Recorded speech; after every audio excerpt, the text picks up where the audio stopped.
Saludos, soy Miriam y este es el segundo podcast de Escritura con Diamantes.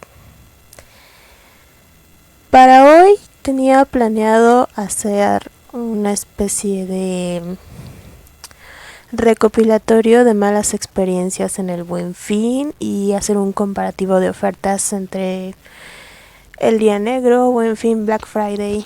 Bueno, el Día Negro refiriéndome a las ofertas de las tiendas asiáticas que hacen el 11/11.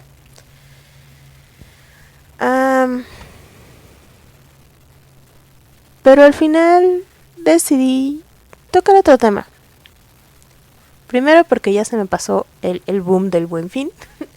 Y en segundo lugar porque esta semana fue semana de crisis, vamos a llamarle así. No solo por una crisis ansiosa que tuve apenas, sino por una crisis de índole profesional que traigo en mi cabeza desde hace varios años. Específicamente los últimos 2 años y medio de mi vida. Y que al parecer, bueno, es una crisis que comparto con varias personas que conozco. No soy nada más yo. Y es una crisis que yo en cierto modo le adjudico no nada más a una educación que, si bien entraba dentro de lo muy liberal, fue una educación muy libre, llegó un punto en que se volvió muy conservadora y de ahí un constructo de ideas ridículas que uno se hace en la cabeza. Como se habrán enterado en el video anterior, pero también lo digo para aquellos que sean nuevos, porque supongo que en algún momento llegará gente nueva al canal. Yo estudié literatura y tengo una maestría en literatura. Yo estudié la maestría porque la verdad no tenía nada mejor que hacer. Todas las decisiones las tomo al momento, no planeo nada. Pero la empecé porque de verdad no tenía yo nada mejor que hacer. No tenía un trabajo bien ni fijo, pero ahí está, o sea, como para mis gastos estaba bien. Y hace aproximadamente 2-3 semanas terminé la maestría. Tengo un trabajo inestable porque pues está pero en algún momento puede no estar. Y por la pandemia hay menos trabajos que antes. Y me he estado enfrentando a cosas que yo quería hacer cuando estaba en mi último año de la carrera y que medianamente tomaron forma, pero que al final terminé dejando porque todo el mundo empezó con su propio camino profesional. Yo tenía una compañía de teatro independiente, muy pequeñita, éramos a lo mucho, llegamos a ser creo que 8 o 10 personas máximo. Y estoy exagerando, creo que éramos menos. Y fuimos a presentarnos a varios lugares. No nos fue tan bien porque la verdad es que logísticamente estábamos del asco. Y nos hacía falta como organizar, conocer bien cómo se maneja todo el mundo del teatro en medios de comunicación virtuales. Cosas que yo aprendí en mi trabajo en cine y en televisión, porque también había gente que se dedicaba al teatro. Entonces ahí aprendí ciertas cosas que tenía yo que haber hecho en ese momento cuando teníamos a la Corte de los Milagros, se llamaba nuestra compañía. Y me replanteé yo realmente qué quería hacer. Porque es un momento en que uno se replantea qué quiere hacer. Tengo 29 años, hay una pandemia mundial. Estoy atrapada en mi casa. Siento que mi vida en lo personal y en lo profesional simplemente no avanza. Y me pregunto, ¿yo realmente quiero ser la vaca sagrada que todos esperaban que fuera? O que todos esperan que sea. Porque todos esperan que yo sea una vaca sagrada. Así les llamamos en letra a las personas con doctorado que dan clases. ¿realmente es lo que quiero para mí? Y entonces viene la espinita del teatro. Yo, para mi tesis de licenciatura y de maestría, trabajé teatro. El teatro fue algo que siempre estuvo presente en mi vida desde que era yo una niña. Y entonces me he estado replanteando realmente qué quiero hacer. ¿Quiero hacer teatro o quiero dar cátedra sobre cómo estudiar teatro desde el punto de vista literario? Yo hice teatro en la universidad, hice teatro en la prepa. Cuando me llevaban a la ciudad de los niños, yo corría directamente al teatro, o a la radio, o al foro de Televisa, o... Ay, no, sí, a la imprenta. Eran las cosas que a mí me gustaban, pero el teatro era mi primera parada y a veces hasta iba 2 o 3 veces. Y yo me he replanteado con toda esta investigación que tuve que hacer sobre el cabaret mexicano, del cual también haré un programa después. ¿Cómo vivir del teatro en México y en tiempos de pandemia? Y ese es el tema realmente del video de hoy. Me he dedicado los últimos 6 días a pensar qué voy a hacer.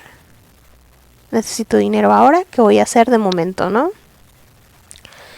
Y de momento se me ocurrió hacerme una nueva compañía de teatro porque resulta que el nombre de mi compañía ya lo tiene alguien más y está registrado. Entonces, primer paso, registros de nombres. Hay que registrarse, siempre hay que registrar todo al indautor. Siempre, siempre, siempre. Segunda, tiempo pandemia. En algún momento al inicio de todo esto se habló de teatro pandémico y el teatro pandémico variaba. En Alemania, esto fue idea de un teatro en específico, no recuerdo el nombre del teatro, solo recuerdo que era en Alemania. Y su medida fue realizar una obra sobre una pandemia, pero se hacía en el estacionamiento del teatro. Los actores estaban divididos como por cuadritos del estacionamiento, cada uno en un cuadro, máximo 2 actores en un mismo cuadro con un plástico enfrente, y entonces era como un escenario miniatura, como una esferita de estas de navideñas. Tú veías una escena y avanzaba tu coche para ver la siguiente escena. Y así hasta que salía el coche, y eso era como una especie de autoteatro, como los autocinemas pero aplicado al teatro. Y este teatro jamás se detuvo. No se ha detenido a la fecha. Sigue dando funciones. Fue una gran manera de sobrevivir al teatro. Fue adaptarse. El teatro se adapta. Y me topé con una imagen hace unas horas. A lo mucho 24 horas que me topé esa imagen. Donde se habla de cómo se sobrevive, o cómo sobrevive más bien el teatro y cómo se sobrevive a los tiempos difíciles a través del teatro. Y la estoy buscando porque ya la perdí. Ahí está. ¿Cómo hacer teatro después de esta pandemia? Se pregunta, y es una cita de Eugenio Barba. Trabajando y trabajando, pensada en Cantor, hizo teatro en Polonia cuando estaba ocupada por los alemanes, donde era prohibido incluso hablar polaco. Se hace teatro por necesidad de la forma que se pueda.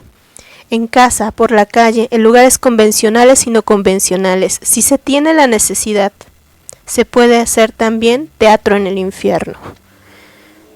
Yo leí esto, me quedé pensando, y hace también unos meses mandé una obra a un concurso para la Fundación de las Letras Mexicanas, donde mi intención, yo lo dije en la carta de motivos, era experimentar las oportunidades del teatro pandémico, porque había leído lo que se hizo en Alemania, había visto los diseños de escenarios que hizo un diseñador francés, un escenógrafo francés, sobre cómo se iba a adaptar precisamente la nueva normalidad, que le llamaban todavía lejana para el teatro. Y porque me di cuenta que tanto en porque tenía mi maestra de teatro de España y en México. Su opción para este llamado teatro pandémico fue el teatro por streaming. Mi primo me mencionó algo, me dijo, pues podrías ponerte a hacer teatro vía streaming. Dice, sería un concepto nuevo. 2 semanas después se estaba haciendo. Es una locura. Es una reverenda locura. Y con esta profesora, al principio de la materia, nosotros empezamos a tomar teatro. Esa optativa de teatro más o menos como por principios de junio, donde ya se hablaba de esto, ¿no? Y qué se iba a hacer. Y entonces lo que yo me encuentro, por decir, en redes sociales, me encuentro con una página que de hecho se llama Teatro Pandémico y que es teatro vía streaming. Me encuentro con monólogos que se estaban haciendo en teatros físicos, los grandes teatros de siempre, ahora haciéndose en streaming desde las salas de las casas de los actores, con un vestuario muy precario, con una caracterización sumamente precaria porque estás solo en tu casa y ¿qué más puedes hacer? Y todo esto de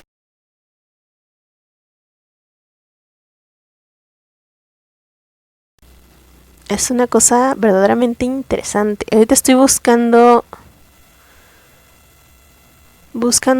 al diseñador francés porque otra vez no lo encuentro. Corrijo, no era escenógrafo francés, ya lo encontré.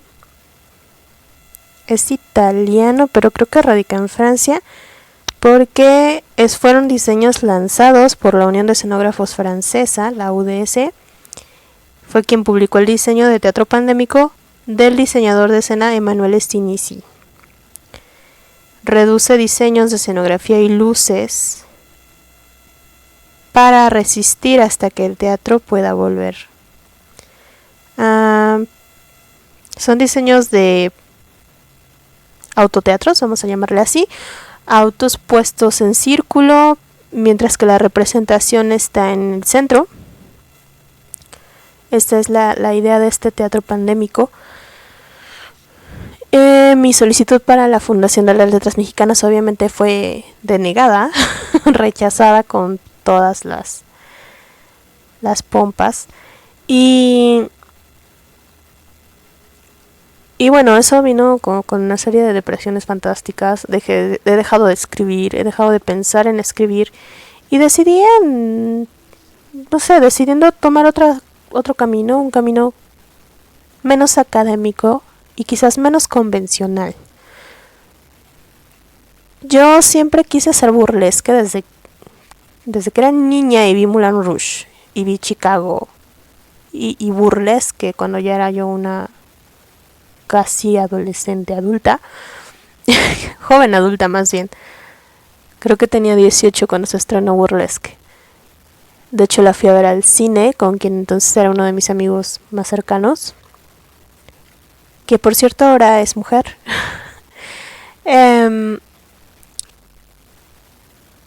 Y toda esta idea del burlesque siempre me llamó la atención. El cabaret mexicano, el cabaret político mexicano que trabajé en mi tesis de maestría y que me parece una cosa increíblemente maravillosa porque es crítica política a través del albur y de elementos musicales y culturales que tenemos impregnados de manera popular en nuestra sociedad como mexicanos, como capital incluso, haciéndolo un poco más local. Y todo este teatro de protesta que escribió Vilalta y del cual me dejó una impresión sumamente buena y maravillosa, me dio quizás a seguir un camino menos convencional del que se tenía planeado para mí desde niña, porque si bien mi madre siempre me apoyó en cuestión de teatro, mi padre igual,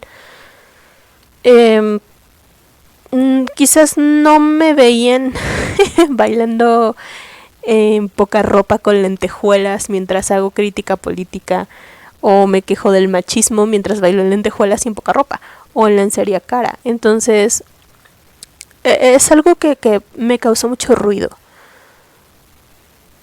La cuestión moral de lo que me gusta versus lo que debería ser.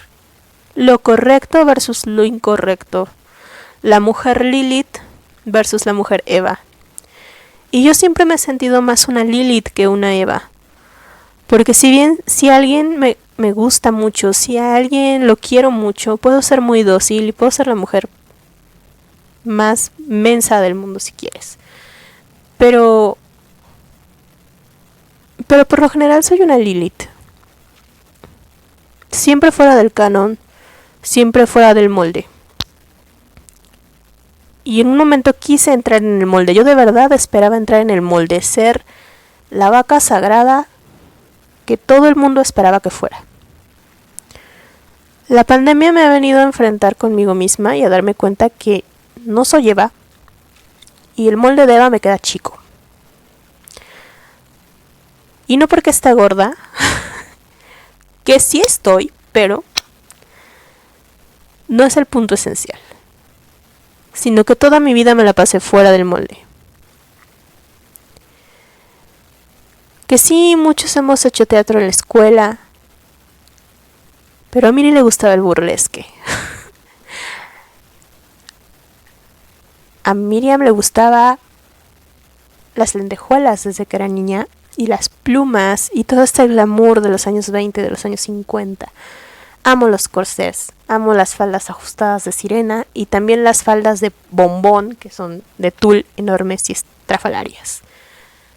Amo el glamour del cine blanco y negro, y amo el teatro. El psicólogo alguna vez me preguntó ¿en qué momento de mi vida me sentía yo realmente completa y feliz y que me sentía segura de lo que hacía? Me sentía segura solamente en ciertas ocasiones. Cuando cocinaba, porque cocino de maravilla. Cuando escribo, siempre y cuando nadie más lo lea. Porque hay cosas que yo sé que escribo que son buenas. Pero si me encuentro con una crítica de alguien muy víbora o alguien rechaza mi trabajo por el simple hecho de que mis apellidos son de una chica blancucha de ascendencia española, hija de refugiados, pero que no eran refugiados con un nombre fuerte para sonar a sus futuras generaciones, mucho menos apoyarlas.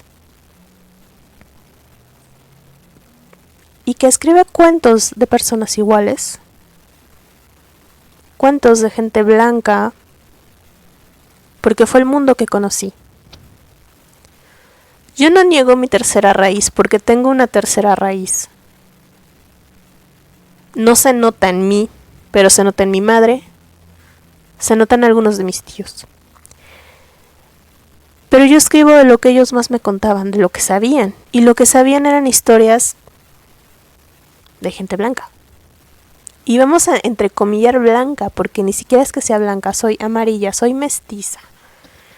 De la cosmogonía indígena en mi familia se sabe poco, porque fue una mezcolanza muy extraña. Y entonces todas estas cosas, quieran que no, influyen en lo que uno hace, en lo que escribe y en lo que es. Y este tema lo tocaba con un amigo hace unas horas también.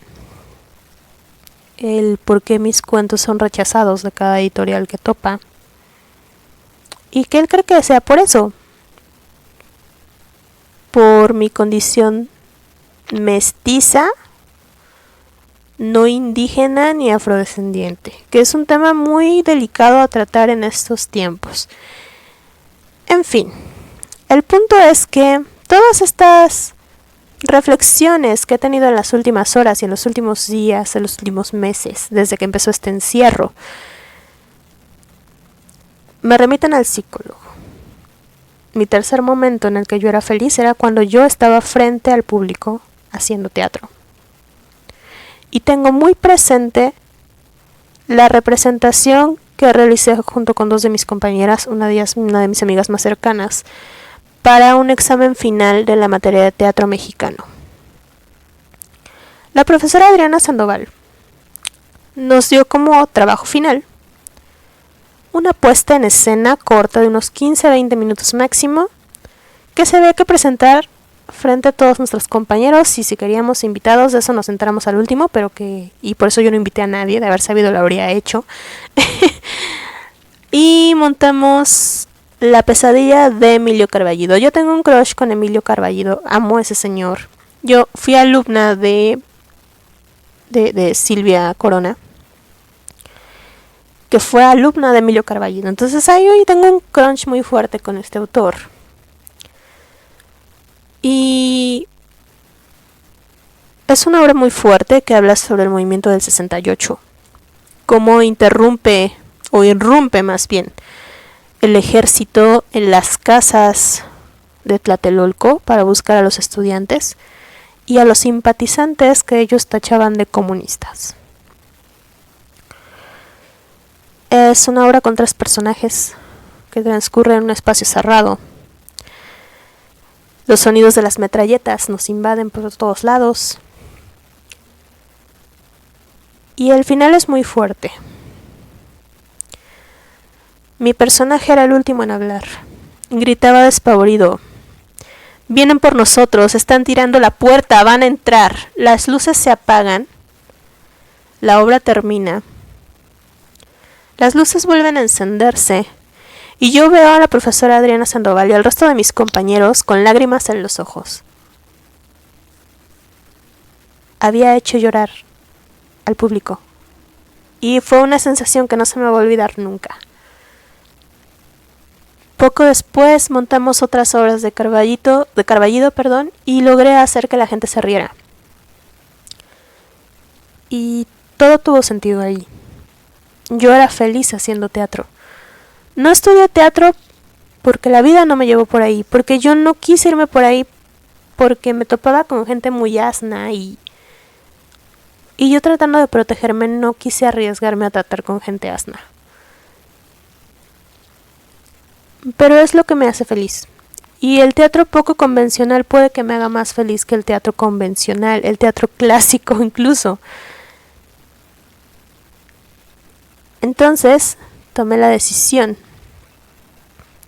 el jueves por la tarde de hacer un proyecto de teatro pandémico, pero guiado quizás un poco más al teatro de revista y al teatro de protesta, al cabaret político mexicano, siguiendo este molde del teatro político mexicano y del teatro de protesta de Vilalta. Porque también tengo monólogos escritos que me hubiera encantado representar en alguna marcha feminista a modo de protesta, o incluso en una marcha de un 2 de octubre. Porque yo tuve familia metida en el movimiento y porque es algo que llevo en la sangre, el ser medio grilla, y meterme en cosas que no me importan y que podrían poner en riesgo mi vida, porque pues así me educaron. Y si bien mis primeros textos que pienso ir subiendo, porque este proyecto pandémico sí va a tener plataforma virtual, no van a ser tan duros en cuanto a crítica política y esas cosas, van a ser un poco más lights. Creo que es algo que quiero hacer. Quiero verme representando mis propios textos,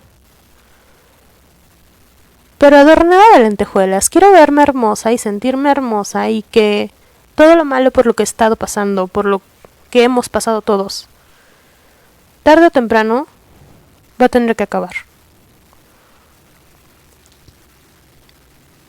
Y entonces llego a cómo voy a vivir del teatro en este tiempo de pandemia. Y el cómo voy a vivir del teatro, había varias opciones. O hago un streaming, que fue lo que estuve platicando con varios conocidos que estaban dispuestos a pagar por un boleto de teatro, los cuales fueron pocos. Me contestaron solo 3 personas en una encuesta en Facebook que sí estaban dispuestos a pagar un boleto para una obra de teatro, pero que dependía de la obra. Entonces, si yo ofrezco un teatro pandémico, tirándole al teatro de revista. Obviamente con guiños al burlesque y toda esta sensualidad y cosas sexosas que a la gente le encanta, probablemente podría tener éxito. Y las opciones eran estas: armarte una plataforma independiente, lo cual está medio canijo y que ni va a funcionar bien. Armarte un teatro vía Zoom, lo cual se me hace lo más precario del mundo y espantoso, porque parte de esta discusión, dejé ese punto en el aire, que tuvimos con la profesora de teatro en la maestría. Al principio de la pandemia decía que el teatro vía Zoom no es teatro, porque no hay una convivencia, no hay una comunicación recíproca, de lo que hablaba Héctor Azar en su genealogía del teatro. Y al acabar la materia, la profesora nos decía que pues fue la adaptación del teatro, es una forma de adaptar el teatro en tiempos de crisis. Pero yo digo que esa comunicación con el espectador se ve truncada. Vienen otras opciones, está Facebook, está Twitter y miles de plataformas más vía streaming que te permitirían hacer teatro, porque el teatro, como todas las artes, es efímero. Ninguna representación va a ser igual. Entonces lo que yo pensaba era, tengo de dos sopas y me voy a hacer de ayuda con Instagram, que es muy visual. Y es que voy a hacer teatro. Va a empezar a tocar con teatro burlesque. Cortito, capsulitas de 15 minutos. Con pequeñas probaditas en Instagram. Para que puedan ver las obras completas. Quizás en Patreon. Porque es una plataforma segura para cobrar. Y como el teatro es efímero, estas obras van a estar solamente un tiempo. Y voy a empezar a hacerlo sola para probar. Y después vemos como compañía, quienes quieran seguir el camino, que se puede hacer. Porque vía Zoom está canijo. No lo he intentado, pero sí me chuté una obra vía Zoom y es lo peor del mundo. 1000 veces prefiero ver una obra de teatro por TV UNAM. Porque en Zoom se traba, nada se ve bien. Mi internet es chafa y también me saca de la plataforma y es un guateque. Entonces la comunicación teatral sí se ve interrumpida. Y el chiste del teatro de protesta, del teatro de vanguardia, que es lo que a mí me encantó, del burlesque, de todas, en general, del teatro en general, es confrontarte con tu realidad, hacer que el público reflexione su tiempo. No nada más ir a disfrutar el teatro, divertirte, distraerte un ratito, no. Confronta tu realidad, confróntate en el encierro y piensa qué estás haciendo. Y así es como creo, o es el experimento, de que podría vivir del teatro de aquí a que acabe la pandemia y puedo dedicarme a la vida hippie que siempre soñé, buscando teatros para representar mis obras como compañía independiente. Y luchar como bestia por mis textos, por mi representación y por el arte que es lo único que sé hacer. Nunca fui una mente científica. Siempre fue una mente artística. Y en un mundo capitalista del arte es resistencia. Y este fue el video reflexión de hoy. Porque tenía muchas cosas en la cabeza que sacar. Y fue casi un monólogo interior esto, porque estuvo como que muy desordenado. El siguiente video se ha dedicado a otra cosa. No sé a qué, a ver qué se me ocurre, algo más light, quizá el cine, o un libro, o lo que ustedes quieran, denme ideas. No olviden comentar, dejar sus ideas acá abajo en la cajita del chat, si están en YouTube. Dejar un like y compartir el video. Nos vemos en el siguiente podcast. Bye.